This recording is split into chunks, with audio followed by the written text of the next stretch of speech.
اعوذ باللہ من الشیطان الرجیم بسم اللہ الرحمن الرحیم. ناظرین محترم السلام علیکم ورحمۃ اللہ وبرکاتہ. آپ کی خدمت میں ای میل اسپیشل لے کر پھر سے حاضر ہوا ہوں اور میں ہوں آپ کا میزبان شفیق العباس. آپ کے سوالات بڑی امانت داری سے پہنچانے کے لیے علی جناب مولانا علی عظیم شیرازی صاحب کی خدمت میں. یہ جو ہمارا پروگرام ہے وہ کوشش ہماری یہی رہتی ہے کہ ہم تمام سوالات ان کی خدمت میں پیش کریں، لیکن چونکہ بہت سے سوالات مشترکہ ہوتے ہیں لہٰذا ہماری مجبوری یہ ہوتی ہے کہ ہم سب کو بیان نہیں کر سکتے. لہٰذا وہ سوالات جو آپس میں میل کھاتے تھے اور مشترکہ تھے ان کو ہم نے حذف کر دیا ہے اور ان میں سے چنندہ سوالات کو ہم نے یہاں پر جگہ دی ہے اور انشاءاللہ انہی سوالات کے جواب اگر دامن وقت میں گنجائش رہی تو ضرور حاصل کریں گے.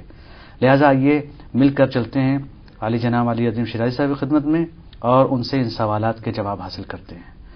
مولانا السلام علیکم ورحمۃ اللہ وبرکاتہ. وعلیکم السلام ورحمۃ اللہ وبرکاتہ.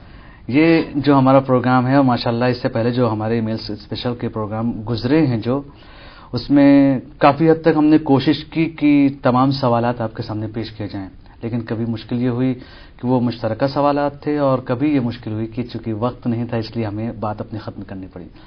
لہذا آج ہم جلدی سے اپنے پہلے سوال کو آپ کے سامنے پیش کرتے ہیں تاکہ کوشش یہی رہے کہ تمام سوالات پیش کر دیے جائیں.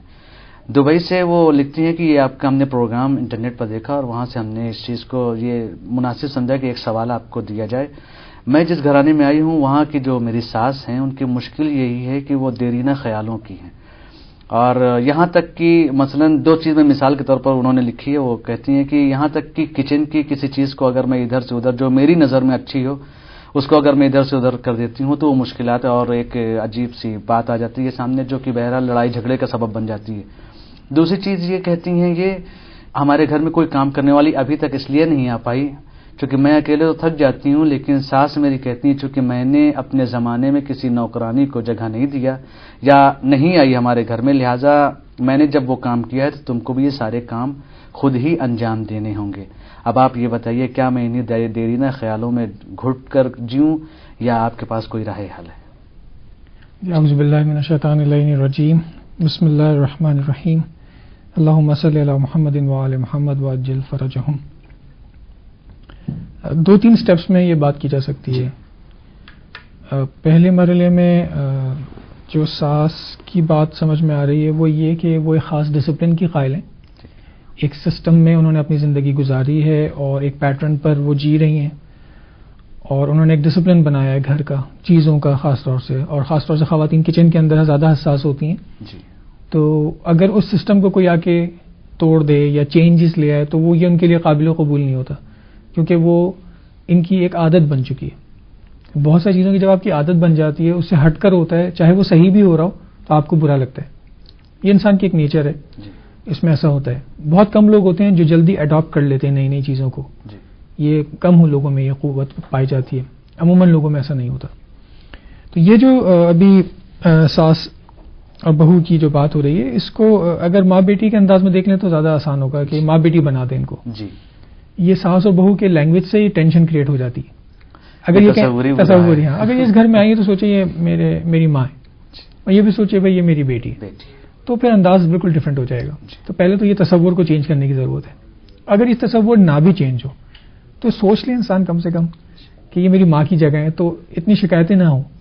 اچھا اگر یہ بات ہو رہی ہے کیونکہ خاتون پرنسپلس کی قائل ہیں اور فکسیشنز کی قائل ہیں کہ فکس، تو ایسے لوگوں کے ساتھ یہ مشکل ہوگی کہ اگر آپ جا بجا کوئی چیز کو کر دیں تو ٹینشن پھیلے گی. احتیاط اسی چیز میں ہے کہ جو چیز جہاں اٹھائی جاتی ہے وہیں رکھی جائے. یہ اچھی بات ہے. ماں کو کیا کہنا ہے یہاں پہ، ہم اپنے نہیں ان کی ساس سے یہ کہیں گے کہ کیونکہ دلہن آئی ہے گھر میں نئی ہے، کچھ عرصہ بھی ہوا ہے، تو یہ لرننگ پروسیس ہے. لرننگ پروسیس میں انسان مسٹیکس کرتا ہے. جیسے ڈرائیونگ سیکھنے جاتے ہیں، آپ ڈرائیونگ آپ کو سکھاتے ہیں، اس میں آپ کئی غلطیاں کرتے ہیں پھر سیکھتے ہیں ڈرائیو کرنا صحیح سے. کھانا پکانا بھی ایسے ہی ہوتا ہے، پہلے صحیح سے ایک دم پہلے دن سے لذیذ کھانا نہیں بنا سکتا انسان، آہستہ آہستہ سیکھتا ہے. تو سیکھنے کا پروسیس ہے. انہیں سیکھنے کے پروسیس میں آپ لے آئیں، اپنے ذہن کو اس طرح بنائیں کہ میں سے سکھا رہی ہوں اور بہت پیار سے اور اچھے انداز سے، شفقت کے ساتھ، محبت کے ساتھ آپ ان کو بتائیں بھائی یہ سسٹم ہے، آپ اس سسٹم کو چلیں تو اچھا ہے، ہم سب کے لیے اس میں بہتری ہے. اس کو بھی اسی طرح لینا چاہیے کہ ٹھیک ہے یہ ہمارے گھر کا، جس گھر میں میں آئی ہوں اس کا ایک انوائرمنٹ ہے، اس کا ایک سسٹم ہے، یہاں کا مزاج ایسا ہے، تو میں اپنے آپ کو اس مزاج میں اگر ڈھال لیتی ہوں تو کوئی غلط تو نہیں ہو رہا، چونکہ رہنا بھی مجھے یہی ہے، یہ ان کے ساتھ ہی رہنا ہے، ان کے ساتھ ہی جینا ہے، یہ ذہن پہلے سے بنانا پڑتا ہے، تو پھر انسان اڈاپٹ کر لیتا ہے سسٹمز کو اور چلنے لگتا ہے. اس حوالے سے تو کوئی مشکل نہیں ہے. اگر کوئی بات صحیح نہیں بھی لگتی ان کو تو وہ اگر پولائٹ انداز میں مشورے کے ساتھ اچھے ماحول میں اگر اس کی تبدیلی لا سکتی ہیں تو لائیں، نہیں لا سکتی تو پھر اس سے کانٹرڈکٹ نہ کریں، اس کے مقابلے میں نہ آئیں، سسٹم کو چلائیں، کوئی ایسا بڑا مسئلہ نہیں ہے. ایک بات تو یہ ہو گئی. دوسری بات یہ ہو گئی کہ ساز یہ کہہ رہی ہیں کہ میں کیونکہ بغیر کسی کام کرنے والی کہ میں نے ساری زندگی اپنے خود کام کیا، جھاڑو پوچھا میں نے خود لگایا ہے، تو یہ بھی آپ بھی وہی کریں. تو یہاں پہ میں ان خاتون سے کہوں گا کہ دیکھیں آپ اپنے زمانے اور اپنے مکان اور زمان کے حساب سے آپ بات کریں. جب آپ شادی ہو کر آئی تھیں اس وقت کے تقاضے کیا تھے؟ آیا آپ کے ساتھ یہ عمل آپ کے نزدیک پسندیدہ تھا؟ نہیں تھا؟ آپ نے اپنے اوپر جبر کر کے یہ کام کیا یا جو بھی کیا وہ آپ کے زمان و مکان کے حساب سے تھا. اس زمان و مکان میں یہ جو خاتون آئی ہیں یہ الگ حساب سے، مجھے نہیں معلوم کہ اس خاتون کی پرورش کیسی ہوئی ہے. ان کو گھر میں ایسے ہی کام کروایا گیا ہے، نہیں کروایا گیا، ان کو ایسی ٹریننگ دی گئی ہے، نہیں دی گئی ہے، ان کے کیا مقاصد ہیں زندگی کے، یہ اپنی زندگی کو کیسے گزارنا چاہتی ہیں، یہ سب الگ چیزیں. اگر وہ خاتون جیسا کہ وہ شکایت کر رہی ہیں ایک طرح سے تو وہ تیار نہیں ہے یہ کام کرنے کی. اگر وہ تیار نہیں ہے تو ہم فورس نہیں کر سکتے کیونکہ شرعن ان پہ یہ واجب ہی نہیں ہے. جب شرعن ان پہ یہ واجب نہیں ہے کہ وہ کھانا بھی پکائیں اور کپڑے بھی دھوئیں اور زمین بھی جھاڑو دیں اور پوچھا کریں تو یہ ان کا کام نہیں ہے. اگر آپ اخلاقاً فورس نہیں ڈال سکتے کسی کے اوپر، اصلاً یہ دین کے اجازت نہیں ہے، جن نے آپ کو اجازت نہیں دی ہے. تو اس لیے یہاں پہ ان خاتون کو یہ سمجھنا ہوگا کہ یہ عمل صحیح نہیں ہے. اگر میں اس پہ بھی وہ قانون لاگو کرنا چاہوں اخلاقاً بھی نہیں کر سکتی اور شرعن بھی نہیں کر سکتی، مگر یہ کہ اس لڑکی کا آپ دل جیت لیں اور اس کو اس بات پر اخلاقی اعتبار سے قانع کر لیں کہ تم بھی یہ کر لو تو بہت اچھا ہے. اگر وہ قبول کر لے تو ٹھیک ہے، نہیں کرے تو زبردستی نہیں ہے، بلکہ آپ اس کو فیسلٹی دیں. آپ اب تک آیا نہیں آئی تھی، اب گھر میں ایک آیا، ایک ماسی یا کام کرنے والی آپ لے آئیں کہ جو گھر جھاڑو پوچھا کر لے، یہ دوسرے کام کر لے. اور اس سے پوچھیں بھائی تمہارے کیا اہداف ہیں، تمہاری زندگی کا کیا مقصد ہے، تم کس طرح زندگی گزارنا چاہتی ہو. میری زندگی تھی میں نے اس طرح گزاری، یہ تمہاری زندگی تمہیں کس طرح گزارنی ہے، میں تمہاری کس طرح معاون و مددگار ثابت ہو سکتی ہوں. تو اس طرح اچھا ماحول بنے گا، گھر کے اندر اچھا انوائرمنٹ بنے گا، شروع سے ٹینشن نہیں ہوگی. یہ کوئی مشکل بھی نہیں ہے. اگر یہ جو بیٹی ہے یہ اگر گھر میں اپنی ماں کو یہ تصور کر لے کہ میری ماں ہی گھر میں سارا کام کرتی تھی اور اب میں کر رہی ہوں تو کوئی حرج نہیں ہے. اس میں محبت میں اضافہ ہوتا ہے، لیکن ہو سکتا ہے مزاج ایسا نہ ہو، تربیت ایسی نہ ہو. حساس پہلو ہے، بہرحال ہمیں غور کرنا چاہیے. خیر، دوسرا سوال لندن سے ہے احمد وقار کا. وہ کہتے ہیں کہ چونکہ میں پاکستان کا رہنے والا ہوں اور میری شادی ایک لندن کی خاتون سے ہوئی. شادی تو ہم نے کر لیا، بہرحال بہت سی خوبیاں دیکھ کر شاید وہ میری نظر میں اس وقت اچھی تھیں، لیکن اب شادی کے بعد ہم اسی ماحول میں ابھی بھی جی رہے ہیں جیسا ہم پاکستان میں جیتے تھے، لیکن ہماری بیوی اس طریقے سے جیسا ہماری پاکستان کی خواتین اپنے شوہر کے ساتھ رہتی ہیں وہ ہم کو نہیں دے پا رہی ہیں. ایسے ماحول میں کیا کروں؟ میں اپنے آپ کو بدل نہیں پا رہا ہوں اور وہ لندن کی پرورش یافتہ ہے، وہ اپنے آپ کو بدل نہیں پا رہی ہیں اور ہماری زندگی ہر روز بگڑتی ہوئی دکھائی دے رہی ہے. آپ مجھے مشورہ دیں کہ میں کیا کروں. دیکھیں ہم لوگ شادی سے پہلے نہیں سوچتے، ٹھیک ہے نا. ایک مسئلہ شادی سے پہلے کا ہے کہ یہ دو الگ کلچر کے لوگ ہیں. ٹھیک ہے، پاکستانی ہوں گے اور ان کے کوئی نہ کوئی روابط بھی ہو سکتے ہوں، لیکن کیونکہ دو الگ کلچر میں پلے بڑے ہیں، دو الگ انوائرمنٹ ہے، مکان بھی الگ ہے، ماحول بھی الگ ہے، سب کچھ الگ ہے. تو جب ایسے افراد کے ساتھ آپ شادی کر رہے ہیں، زندگی گزار رہے ہیں، تو آپ اپنے اندر لچک کو پیدا کریں گے، دونوں، لڑکا بھی اور لڑکی بھی، کیونکہ پہلے سے طے نہیں تھا یا ان کو پوری آگاہی نہیں تھی. احمد بھائی کو ساری باتیں نہیں معلوم تھیں کہ وہاں کی زندگی کیسی ہوتی ہے، لڑکیاں کس طرح سے وہاں جیتی ہیں، ان کے سوچنے کا انداز کیا ہے، ان کی خوشیاں کیا ہیں، ان کے خواب کیا ہیں، یہ ان کو نہیں معلوم تھا. اگر انہیں معلومات ہوتی تو یہ ہو سکتا ہے یہ قدم ہی نہ اٹھاتے. کیونکہ بہت سارے پاکستانی ایسے جو وہاں جا کے سیٹ ہو جاتے ہیں وہیں کی لڑکیوں کے ساتھ. بہت سارے لڑکے ایسے ہیں احمد بھائی جیسے جو سیٹ نہیں ہو پاتے کیونکہ وہ اپنے ہی طرز سے جینا چاہتے ہیں، اسی طرح سے زندگی گزارنا چاہتے ہیں. تو یہ ہمیں تیاری کرنی چاہیے شادی سے پہلے. اچھا اب شادی ہو گئی تو پھر ہمیں اپنے اندر اتنی لچک رکھنی چاہیے، ہمارے اندر اتنی وسعت ہونی چاہیے کہ اگر کوئی ایسا لائف پارٹنر آ بھی گئے جو اپنے طرز فکر سے جی رہا ہے تو ہم اس کے ساتھ بیٹھ کے ایک انڈرسٹینڈنگ ڈیولپ کریں کہ دیکھیں میرے اختیار میرا سسٹم، میں اس طرح کا ہوں، میری پرسنالٹی اس طرح کی ہے جی اور آپ کی پرسنالٹی اس طرح کی ہے، تو کہاں کہاں ہم مل کر خوشی کے ساتھ جی سکتے ہیں؟ جی کیونکہ دونوں کو جینا ہے نا. اسی طرح یہ خاتون کا بھی تھا. میں پلٹ کر خاتون سے بھی یہ پوچھوں گا کہ بھئی جب آپ کا لائف سٹائل یہ تھا تو کیا آپ نے اپنے شوہر کو بتایا تھا کہ میں اس لائف سٹائل سے جینا چاہتی ہوں؟ جی اور وہ جب جا رہی تھی پاکستان تو ان کو پتہ ہونا چاہیے کہ پاکستان کے اس علاقے کا مزاج کس طرح کا ہے لڑکوں کا. تو انہوں نے بھی ہو سکتا ہے اس پہ توجہ نہ دی ہو، یا ان کے گھر والوں نے توجہ نہ دی ہو اور سوچا ہو ویسے ایک شریف سا لڑکا مل جائے اور اس سے شادی کر دوں میں اپنی بیٹی کی، سمجھ جائے گی اس کی زندگی. جی ٹھیک ہے نا. تو یہاں پہ دونوں کا اپنا اپنا ایک سیٹ بیک ہے، وہ یہ کہ دونوں نے ایک دوسرے کو انفارم نہیں کیا اپنے اپنے طرز فکر سے. اب یہ فکری کلیش وہاں ہو رہا ہے. تو اب یہ کلیش اتنا بڑا مسئلہ نہیں ہے، اب تو ہو گئی یہ شادی اور زندگی بھی آپ گزار رہے ہیں، تو اس میں یہ کوئی بڑا مسئلہ نہیں بننا چاہیے. مگر یہ کہ آپ بیٹھ کر طے کر لیں، کیونکہ پڑھے لکھے لوگ طے کرتے ہیں، ٹیبل پہ بیٹھ کر ٹاک کرتے ہیں، اپنی مشکلات کو حل کریں، ڈسکس کرتے ہیں، حل کرتے ہیں. تو یہ حل کر سکتے ہیں، خدا نخواستہ ایسا بڑا مسئلہ نہیں ہے. صرف یہ کہ یہ مایوسی ڈیولپ نہیں ہونی چاہیے، کیونکہ اب جب آپ ایک اسٹیٹ سے اٹھ کے دوسری اسٹیٹ میں جا رہے ہیں، ایک ملک سے اٹھ کے دوسرے ملک میں جا رہے ہیں، تو اس ملک کے قوانین کی پابندی کریں گے یا نہیں کریں گے؟ جی آپ کہیں نہیں میں پاکستان کے سسٹم پہ چلتا رہوں گا، انگلینڈ کے قانون کی پابندی نہیں کروں گا. ایسا تو نہیں ہو سکتا. آپ نے یہ مان لی ہے کہ ہر جب ملک کے اپنے قوانین ہیں. جی یہ بات عقل آپ کی مانتی ہے نہیں مانتی؟ جب عقل آپ کی یہ بات مانتی ہے تو پھر اس معاشرے کی پلی بڑی لڑکی جو ہے اس کی بھی کچھ باتیں آپ کو پھر ماننی پڑیں گی نا. جی کیونکہ وہ اسی معاشرے کی وہ پرورش یافتہ ہے. تو آپ ایڈجسٹیبلٹی پیدا کریں، اپنے اندر لچک پیدا کریں، آپ دونوں مل کر ان لائنز پر گریجولی اپنے آپ کو ڈیولپ کریں اور آپ ایڈجسٹ کر جائیں گے آہستہ آہستہ. وہ بھی ایڈجسٹ کر جائیں گی، لیکن تھوڑا ٹائم لگے گا. اپنی وسعت قلبی جی بہرحال جس ماحول سے جو بھی گیا ہے جلدی سے اپنے ماحول کو وہ چھوڑ نہیں سکتا ہے. تو بہرحال آپ نے جو بتایا اس کے حساب سے یہی ہونا چاہیے کہ ان لوگوں کو ایک دوسرے کو، جیسے پچھلی باتیں جو آپ کی تھیں کہ بہرحال زواجی زندگی میں سب سے پہلی چیز یہ ہے کہ ہم ایک دوسرے کو سمجھ سکیں. جی بالکل. لیکن اپنے آپ کو سمجھانے کی کوشش نہ کریں کہ میں پاکستانی ہوں تم پاکستانی خاتون بن جاؤ، یا وہ سوچے کہ تم ایک انگلینڈ کے آدمی بن جاؤ اور بالکل ہم کو آزاد کر دو. اپنے آپ کو سمجھانا پڑے گا، سمجھنا پڑے گا ایک دوسرے کو. خیر، اور انشاءاللہ امید یہی ہے کہ یہ دونوں بھی اس سے فیض حاصل کریں گے. یہ اگلا سوال ہے خاتون خدیجہ کا، جو پنڈی سے یہ سوال بھیجتی ہیں ہمارے پاس، ای میل کرتی ہیں اور کہتی ہیں کہ ہماری جس لڑکے کے ساتھ شادی ہوئی ہے وہ جس صاحب کے ساتھ، وہ کہیں اور کسی اور شہر میں رہتے ہیں اور میں اپنے ساس سسر کے ساتھ رہتی ہوں، جبکہ میں یہ چاہتی ہوں کہ اپنے شوہر کے ساتھ رہوں. شوہر کہتے ہیں کہ نہیں تم ہمارے ماں باپ کے پاس رہو، اور ماں باپ کسی طریقے سے تیار نہیں ہوتے کہ وہ ہمارے شوہر کے ساتھ رہیں. آخر ایسی صورت میں میں کیا کروں؟ میں تو چاہتی ہوں اپنے شوہر کے ساتھ رہنا. جی یہ تو ہر خاتون کی جو شادی کرتی ہیں وہ اس لیے کرتی ہیں کہ ان کو اکیلا نہیں رہنا ہوتا. جی جب اپنے والد صاحب کے ساتھ گھر میں رہ رہی ہوتی ہیں تو شادی اس لیے کرتی ہے کہ اپنے شوہر کے ساتھ رہوں. جی ہاں.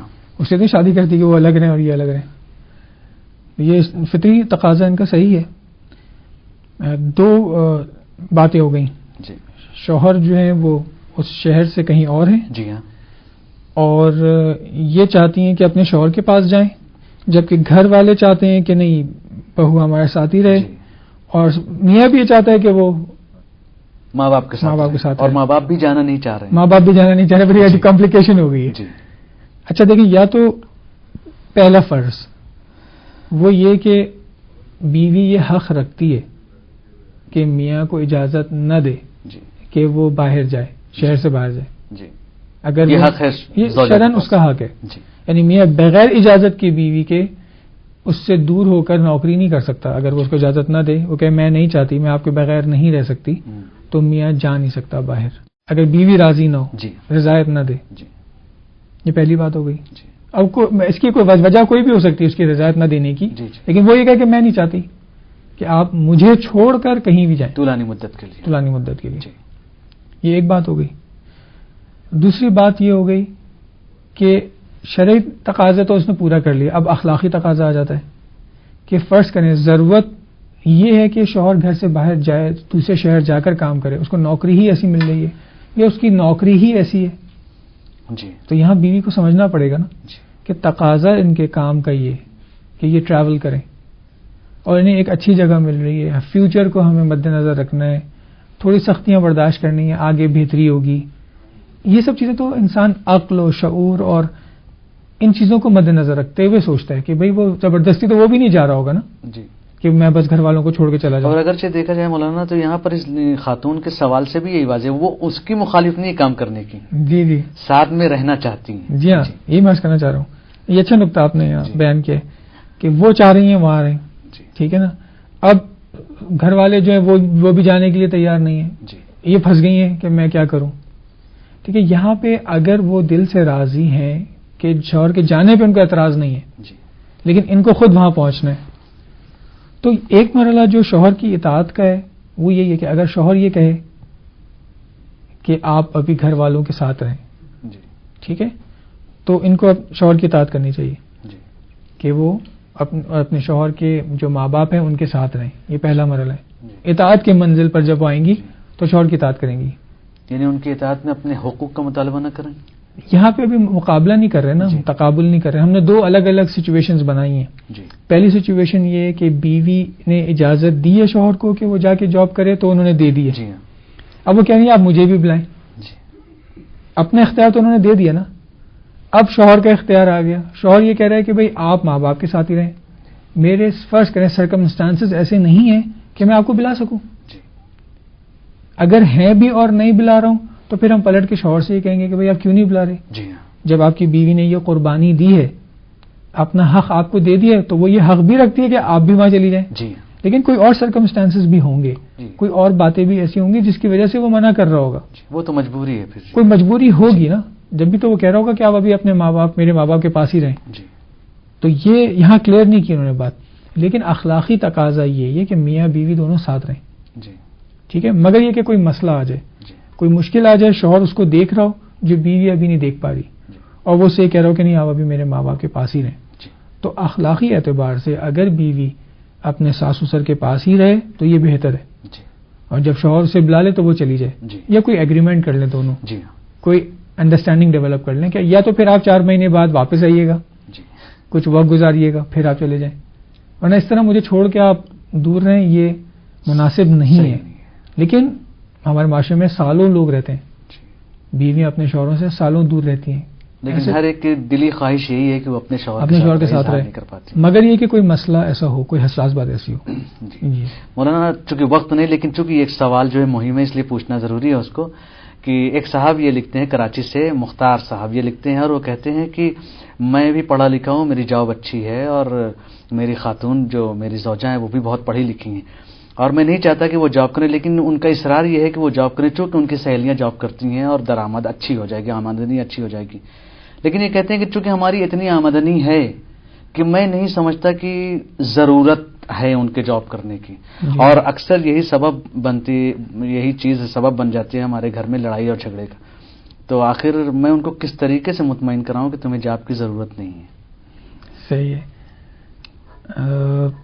مختار بھائی جو ہیں وہ یہ فرما رہے ہیں کہ جاب ان کی اچھی ہے. جی اچھا، 2 باتیں ہو گئی. ایک تو یہ کہ خاتون یہ کہہ رہی ہیں، ان کی بیگم یہ کہہ رہی ہیں کیونکہ میری دوستیں جاب کرتی ہیں، سوشل پریشر ہو گیا. جی سوشل پریشر گھر میں بھی آ رہا ہے، باہر کا انفلوئنس گھر کے اندر آ رہا ہے کہ بھائی تم پڑھی لکھی ہو تو تم جاب کیوں نہیں کرتی، ہم سب تو کر رہے ہیں. اور اکثر یہی ہوتا ہے دوسروں کو دیکھے کہ دوسروں کو دیکھا دیکھی شروع ہو رہا ہے نا. جی اچھا، اگر یہ اس بات کے قائل ہیں کہ دین کی بات کو اہمیت دیتے ہیں، دین کے مشورے پر عمل کرتے ہیں، تو شادی کا مقصد کیا ہوتا ہے؟ شادی کا اصلی مقصد یہ ہوتا ہے کہ مرد کی ذمہ داری ہے کہ وہ رزق کے لیے کام کرے، کوشش کرے، عورت گھر کے اندر رہے اور اس اولاد کی پرورش کرے، ایک بہترین انوائرمنٹ کریٹ کرے. ٹھیک ہے نا. کیونکہ میں یہ بات اس لیے کر رہا ہوں کیونکہ اس شخص بقول مختار صاحب کے کہ میرے پاس اتنا پیسہ ہے کہ میں ضرورت پوری کر سکتا ہوں، تو پھر بہترین اور آئیڈیل سٹیٹ زندگی گزارنے کا یہی ہوگا کہ بیوی گھر میں رہ کر گھر کے انوائرمنٹ کو خوشگوار بنائے، اولاد کی بہترین تربیت کرے، اور پڑھی لکھی ہے تو زیادہ بہتر تربیت کر سکتی ہے. تو یہاں پہ یہ ضرورت محسوس نہیں ہو رہی کہ وہ جا کے جاب کریں، صرف معاشرے کو دکھانے کے لیے، معاشرے کے کمپٹیشن کو میٹ کرنے کے لیے، یا سوشل پریشر کو لے کر گھر میں آنے کے لیے جو پرابلمز بعد میں کریٹ ہوں گی وہ اس سے زیادہ کہیں گمبھیر ہوں گی اور پریشان کن ہوں گی. خدا نہ خواستہ اگر ضرورت ہوتی ہے، اس کے بغیر کوئی چارہ نہیں ہوتا، تو ہم یہ پھر بھی ہم تاکید نہیں کرتے کہ آپ جا کے جاب کریں. ہم یہ کہتے ہیں کہ آئیڈیل سٹیٹ یہی ہے کہ آپ گھر میں رہیں. اگر مجبوری کی حالت ہوگی تو پھر آپ جائیں، کیونکہ گھر کا نظام ہی نہیں چل رہا، تو ٹھیک ہے پھر آپ جا کے جاب کر لیں، وہ بھی پھر پارٹ ٹائم جاب کریں، اس کے بھی بہت سارے باتیں. لیکن یہاں پہ اس سچویشن کو دیکھتے ہوئے آپ باہر کا انفلوئنس گھر میں نہ آنے دیں، اور اپنے میاں کی اس خواہش کو کہ جو دین بھی اس کی تاکید کرتا ہے اس کو پورا ہونے دیں. یعنی گھر میں رہ کر بہترین خاتون اور بہترین ماں بننے کی کوشش بہترین ماں بنے اور اولاد کی بہترین تربیت کریں. جی. جاب جو ہے جاب آپ کی ضرورت نہیں ہے. جی. ٹھیک ہے نا. آپ کا کمال آپ کا جاب نہیں ہے. جی. آپ کا کمال یہ کہ آپ بہترین طریقے سے گھر کے نظام کو چلائیں اور اس کو ایک بہترین انسٹیٹیوٹ بنائیں, تربیت کا انسٹیٹیوٹ. جی بہت بہت شکریہ مولانا. چونکہ وقت ختم ہو چکا ہے اس لیے ہمیں امید ہے کہ ہمارے ناظرین نے یہ آپ کے جوابات سے کسب فیض کیا ہے اور الحمدللہ بہرحال جوابات ایسے تھے کہ ہر انسان ایک مرتبہ غور ضرور کرے گا جو ہمارے سماج کے ہماری مشکلات, ہمارے معاشرے کی جو مشکلات ہیں. لہذا آج کا یہ ہم اپنے سوال اور جواب کا سلسلہ یا ای میل اسپیشل کا سلسلہ ہم یہیں پر روکتے ہیں اور انشاءاللہ اگلے پروگرام میں پھر آپ کی خدمت میں حاضر ہوں گے. لہذا ناظرین کرام, یہ آج کا ہمارا پروگرام اور تمام پروگرام کے بارے میں آپ ضرور ہمارے ای میل آئی ڈی پر ضرور لکھیں کہ آپ کو ہمارے پروگرامز کیسے لگتے ہیں. اگلے پروگرام تک کے لیے ہمیں اجازت دیجیے. خدا حافظ.